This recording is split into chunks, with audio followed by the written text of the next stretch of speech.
Als toch Park Vijversburg in Tietscher grinst en omheen sjorst, zoals wat in de lucht vliegen zien matten. Daar is dus jerenbare en ja, als er goed is daaronder, dan gaat nog een eerste zitten.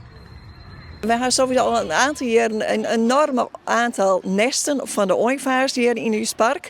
En in de jaren 60 wie het zo van dat de jerenbaren eigenlijk nagenoeg uitstonden weer in Friesland of in Nederland. En een van de laatste perkens wat toen nog bred had, dat we hier in Vijversburg. Nou, ik zit volop geluk, want de ooievaar is natuurlijk enorm weer rondkwam en overal wel in Friesland, maar zeker ook in dit park. Nou, we zijn daarmee wij toch eens een soort speurtocht naar het wel. Dus de band kun je bij terug het park herinneren. En de route wordt ongeveer bij een snavel van de ooievaar. We hebben heel veel ooievaars gezien en gehoord ook. Ja, we hoorden ze klepperen. We doen wel elke keer als we een ooievaar zien, hè Lou, dan zeg jij... Wat zeg je dan? Yes, zeg je dan. Ja. We hebben er weer één gevonden. Nou, mijn nichtje is hier uit Antwerpen.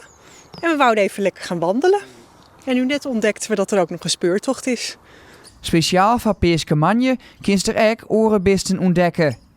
Dus de band kan even genieten van en bij de hele lied spiekjes te zien. Maar de jongen kun je ook even zelf aan de knutsel.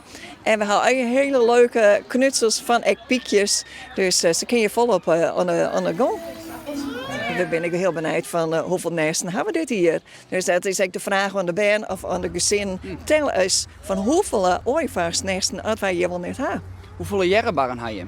Ja, dat is, dan zoek ik het haast verklappen, hè? Dat mag eens net. Nee, dat mag het eens niet. Want, nou, laat ik zo stellen, het binder een protte. En zeker op het moment dat alle nesten bewennen binnen en ook als er piekjes binnen, nou, dan ben je een heel soort.